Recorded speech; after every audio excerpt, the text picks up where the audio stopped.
So, what is Gotti's collections worth? So we're not gonna go through everything. It's just a few hand-picked pieces that I was, like, damn, this is quite interesting.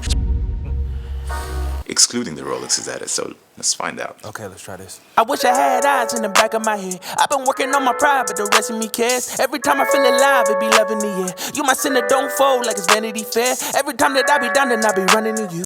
Oh, this watch is super light. You feel how light this watch is. Wow. And it's got a little see-through too. You can. Yeah. This is the RM55, also known as the RM Bubba Watson. It comes in black, it comes in white, and there is different variations of it as well. This watch today is worth $383,000 in the aftermarket. This is, hands up if you get that. It's actually one of the very few Richard Milles that I've seen early on. This is actually one of the legacy pieces of Richard Mille. Versus this, Richard Mille is factory diamond. It's super heavy. Next to it, you've got the RM1103. This is in rose gold. Throw a price on what would the factory one be at. It's $328,000. So just between those two Richard Milles, we're already talking over $711,000. So maybe put a price tag over here. Like one of these Pateks. Okay, something simple then, right? Yeah. This is like. Next to it, you've got 9 Patek Philippes, right? And all of them are hype, all 9 of them. 5 Nautiluses and 2 Aquanets. Let's go through the list together. First on the list is the 5980 in rose gold. This watch goes for $216,000 to $220,000 today. And then there's the same exact watch, just a steel version of it, and that is about $145,000. Another 5980 in rose gold with a leather aftermarket strap, that's $123,000. Next to it, you've got the 5726. At peak time, it was about $70,000. It's down now to $54.50. The reason why I know this is because I am personally in the market for a Nautilus myself. I just don't want to pay peak, and the prices are good right now. So I have actually looked at this 26. I just found it to be a little bit thick. So, and it doesn't stop there, right? So, and then to end the Nautiluses, we've also got a 5711 rose gold that's going for about $156,000.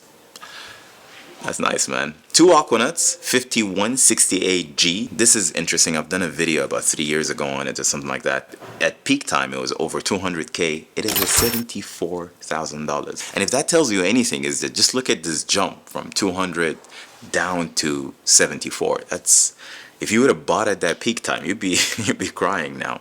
We've got another Aquanet, 5968A. That is going for $123,000 today. So the Patek bucket on a total price is roughly around $891,000. So this is excluding the Richard Mille that we talked about. It's one of these I might wear to the show or to the studio. You're not afraid of losing that at the show? No? No. Would you ever throw that one in the crowd as a gift? APs. Just kind of fly over the APs, right? He's got a Royal Oak ceramic 26240 CE. This is the 50th anniversary, and it's about $130,000 to $140,000. This is actually one of the nice ones, right? Like if I were to go for one Royal Oak, it'll be one of these ceramic ones. He's got the 2624 also chronograph. Not sure if it's anniversary, but this is about 100K. If it's an anniversary piece, it will be marginally more. They're the same exact watch. 50th anniversary basically attributes the 50th celebration of the Royal Oak, and they came out for a run of 1 year, right? Yeah, this is when I've cut ties with AP, by the way. Not sure if this is an ultra thin. I can't really see it on the pictures clearly, but if it is, then that would be the 16202 BC. It actually comes in a factory set diamond, and this is one of the really rare, difficult ones, if that's factory, right? I can't see from the picture clearly, but if it is, then we're talking about $419,000, $420,000 on this one. And if it's not, then just remove a 0. Something like that. He's got a 15407. This is actually one of the nice ones. So this is a double balance wheel, and it's going for around $160,000, something like that. And then he's got a 15502, which is for about $200,000. This one is factory. This brings the total on the AP side alone to $1,019,000 and brings the grand total between the AP, the Patek, and the Richard Mille to over $2.6 million. I mean, respect. I must say, this is an impressive collection, Gotti. There's some of these watches that's with no stones in it, that's plain, that's worth more than, the ones with the stones in it. Diamonds in it. So his personality is kind of what the vibe is, what the occasion is. Correct. And then he's talking about like he wants to go vintage and that. You know, I respect that, right? So this guy had taken the full journey. He went over the hype models. He likes them. I just hope that he at least bought half of this collection from the AD, so he didn't really pay that crazy premium. But if not, the price tag doesn't really matter, clearly. I must say, Gotti, it's an impressive collection, man. It's powerful. This is really a powerful collection. I must say, Gotti, this is impressive. Hats off, man. Studios and waking up at 7, took the train to college.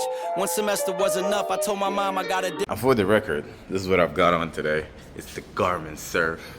It's been an integral part of my life. You know, working out. Rita 2.0. None of that $2.26 million watches. Just this guy. That's what you need.